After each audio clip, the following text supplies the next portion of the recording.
In 1850, a 5-year-old girl miraculously survived an attack that killed her entire family. The man who found her would change American history forever. The vast wilderness of the American West was unforgiving. Settlers in the 1800s. Disease, harsh weather, and dangerous wildlife claimed many lives, but the most terrifying threat came from violent conflicts between travelers and those who saw them as invaders. This is the true story of Mary Ann Humphrey, the lone survivor of one of the most brutal wagon train massacres in American history, and the unlikely hero who risked everything to save her. Year was 1851, and the Humphrey family had left their comfortable life in Missouri to seek fortune in the gold-rich hills of California. Thomas and Sarah Humphrey loaded their 3 children and all their worldly possessions into a covered wagon and joined a small caravan headed west. Their middle child, 5-year-old Mary Ann, had spent weeks excited about the adventure ahead. She had no way of knowing that only she would survive to tell the tale. The journey began smoothly enough. The small wagon train consisted of 4 families: the Humphreys, the Joneses, the Millers, and the Smiths, 15 people in total. They followed the same path countless pioneers had traveled before them, crossing the Great Plains and approaching the Rocky Mountains with high hopes and determination. But as they entered the territory of present-day Wyoming, tensions were running high between settlers and the indigenous tribes who called the land home. Reports of attacks on wagon trains had been increasing, though many travelers believed safety came in numbers. On the morning of June 12, 1851, the caravan made camp by a small stream at the base of a rocky hill. Thomas Humphrey noted in his journal, later recovered, that they had spotted smoke signals in the distance, but decided to press on rather than delay their journey. That decision would prove fatal. Just after dawn the next day, as the families prepared breakfast and readied their wagons, they came under attack. A group of raiders descended upon the camp with devastating speed and precision. The massacre was swift and brutal. Within minutes, 14 people, men, women, and children, lay dead or dying. Little Mary Ann, who had wandered away from camp to pick wildflowers, hidden herself in a small rock crevice when she heard the first screams. From her hiding spot, she watched in silent horror as her family and friends were killed. The attackers ransacked the wagons, taking supplies and valuables before setting fire to what remained. When the raiders finally departed, Mary Ann stayed hidden, too terrified to move. She remained there as the summer sun beat down, as night fell, bringing with it the howls of coyotes and the terrible stillness of death. By the second day, hunger and thirst forced her to emerge from her hiding place. What she saw would haunt her for the rest of her life. The burned wagons, the bodies of her family, the absolute devastation of everything she had known. Yet somehow, this 5-year-old girl found the courage to survive. Mary Ann knew she couldn't stay with the destruction. With nothing but the clothes on her back and her mother's locket clutched in her small hand, she began walking. She had no idea which direction might lead to safety, but her young mind recalled her father's words about following streams to find towns. So she followed the small creek, hoping it would lead her to help. For 3 days, Mary Ann survived on berries and creek water. She slept in hollow logs and under bushes, terrified of the sounds that surrounded her in the wilderness. The nights were cold, and she shivered through them, clutching her mother's locket like a talisman. What Mary Ann didn't know was that a search party was already forming. News of smoke rising from the wagon train's last known location had reached a small trading post nearly 20 miles away.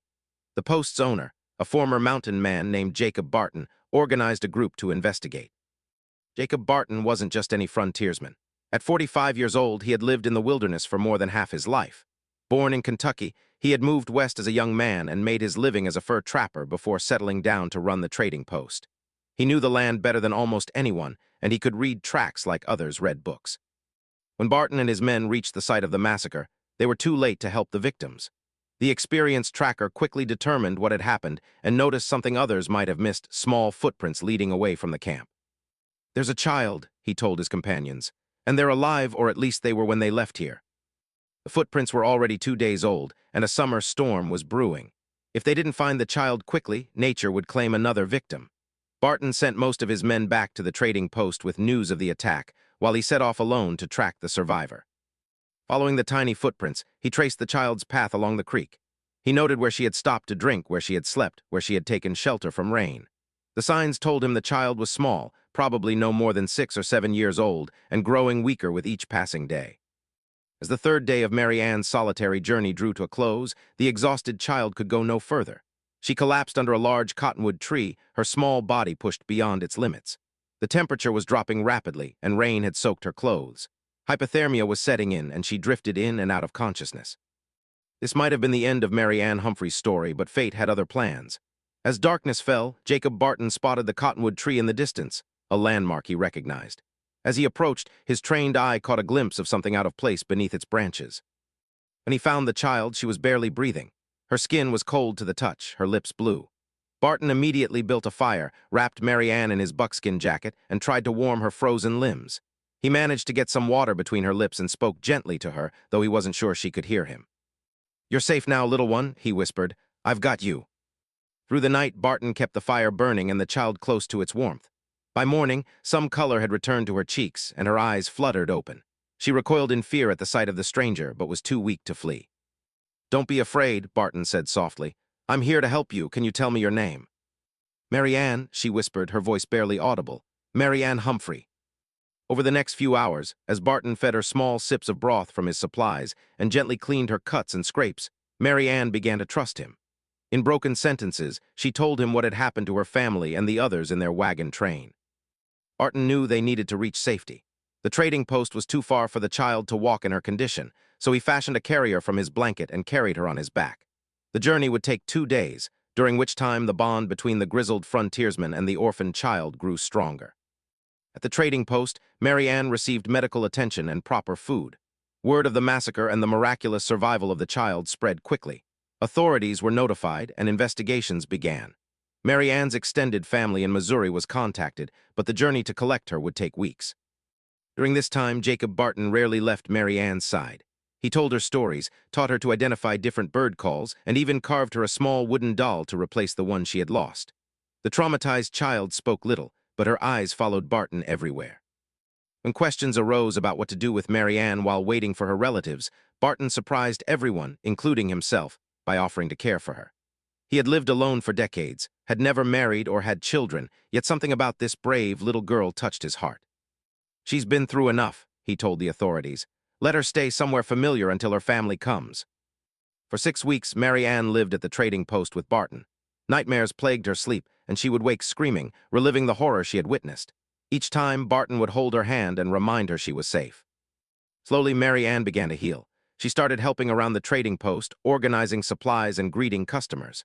The local women taught her to sew and cook, skills she absorbed eagerly. And every evening, she and Barton would sit outside watching the sunset, talking about the day. When Mary Ann's uncle finally arrived to take her back to Missouri, the parting was heartbreaking. She clung to Barton, begging to stay with the man who had saved her life. Barton himself had tears in his eyes as he promised to write to her and perhaps visit someday. But this isn't where their story ends. Mary Ann returned to Missouri to live with her aunt and uncle. She received a proper education and grew into a lovely young woman. She never forgot her parents or her siblings, keeping their memory alive through stories and her mother's locket, which she wore every day. She also never forgot Jacob Barton. True to his word, he wrote to her regularly, and she replied with equal devotion. His letters described changes in the West, the growth of settlements, and his observations of nature. Hers told of school, friends, and her dreams for the future. When Mary Ann turned 18, she made a decision that shocked her family. She was returning to Wyoming territory to marry Jacob Barton, now in his late 50s. Despite their age difference and her family's objections, Mary Ann was determined. She had never felt at home in Missouri. Her heart remained in the West with the man who had saved her. The reunion at the trading post was emotional. Barton had built a proper house nearby, hoping Mary Ann would approve. They were married in a small ceremony, witnessed by traders, settlers, and even representatives from the local tribes with whom Barton had established peaceful relations. Their marriage raised eyebrows, but those who knew them understood the deep bond they shared. It wasn't a romantic love that had brought them together, but something perhaps more profound. A connection forged through trauma and healing, through saving and being saved. Together, they transformed the trading post into an important stop for settlers and travelers. Mary Ann's education and Barton's wilderness knowledge made them valuable resources for those passing through. They offered medical help, supplies, and crucially, information about respectful interactions with indigenous peoples. This last point became their most important legacy. Having witnessed the tragic consequences of cultural conflict firsthand, Mary Ann and Jacob dedicated themselves to promoting understanding between settlers and native tribes. They hosted meetings, translated communications, and advocated for peaceful solutions to territorial disputes. In 1864, when tensions in the region were at a breaking point, Mary Ann and Jacob helped negotiate a peaceful resolution that likely prevented another massacre. Their unique position, respected by both settlers and indigenous leaders, allowed them to bridge divides that others couldn't. Their home became known as a place of neutrality and fairness, where people from different backgrounds could meet safely. This reputation spread, and soon government officials sought their counsel on Indian affairs. Though never officially recognized, the Bartons influenced several treaties and agreements that shaped the development of the Wyoming Territory. In 1869, Mary Ann gave birth to their only child, a daughter they named Sarah after Mary Ann's mother. The birth was difficult, and doctors warned against having more children, but the Bartons were content with their small family. As Sarah grew, she learned her mother's story and her father's skills. She became fluent in multiple indigenous languages and continued her parents' work of cultural bridging. The Barton family's influence expanded with each passing year.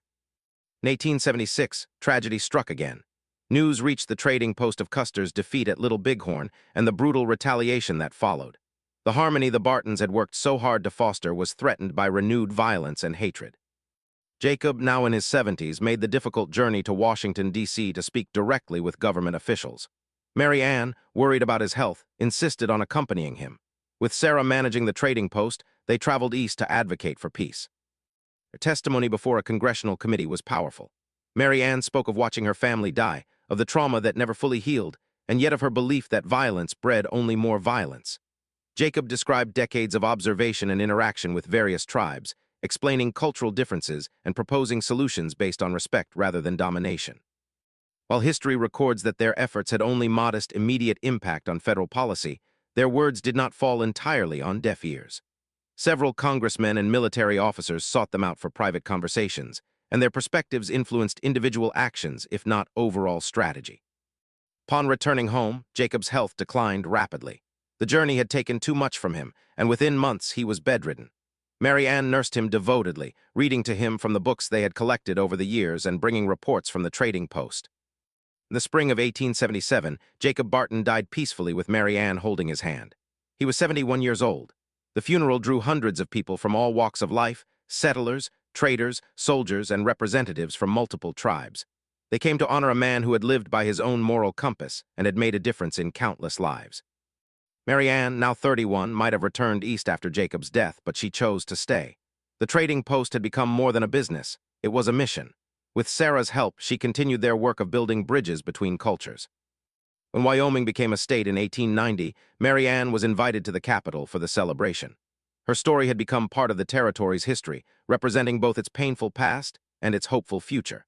At the ceremony, she was honored for her contributions to peaceful settlement and cultural understanding. Mary Ann Humphrey Barton lived to see the turn of the century, witnessing the transformation of the American West from wilderness to settled territory. She died in 1902 at the age of 56, having packed several lifetimes of experience into her years. Sarah Barton continued her parents' legacy, establishing one of the first schools in the region that educated both settler and indigenous children together. The trading post evolved into a small town, eventually named Bartonville in honor of the family. Today, few people know the name Mary Ann Humphrey Barton, yet her influence ripples through history. The policies she and Jacob advocated helped shape relations between settlers and indigenous peoples in Wyoming. The trading post they ran became a model for how commerce could coexist with cultural respect. And their personal story, of tragedy, rescue, and purpose found through helping others, reminds us of the resilience of the human spirit. The Wagon Massacre that orphaned Mary Ann was just one of many violent incidents during the settlement of the American West. Each represented lives cut short, families destroyed, and communities traumatized. Yet from this particular tragedy emerged a story of hope, a 5-year-old girl who survived against all odds and grew to make a difference in the world. Mary Ann's experience teaches us that even the darkest moments can lead to unexpected light. The man who tracked her through the wilderness not only saved her life, but helped her find purpose in her pain. Together, they transformed personal tragedy into a mission that benefited countless others. In an era often defined by conflict, the Bartons chose understanding. In a time of division, they built bridges. Their story reminds us that individuals can change the course of history, not through grand gestures, but through daily choices to stand for compassion and peace. As we look back on America's complex past, stories like Mary Ann's help us see beyond simplified narratives of heroes and villains. They reveal the nuanced humanity of real people facing impossible circumstances, making difficult choices, and sometimes finding extraordinary courage. Mary Ann Humphrey was the only survivor of a wagon massacre. Jacob Barton was the hunter who tracked her and saved her life. But together, they became so much more: healers, peacemakers, and quiet architects of a more compassionate West. If this story of survival against impossible odds fascinated you, click the video appearing on your screen now to discover another remarkable tale of courage from America's frontier days.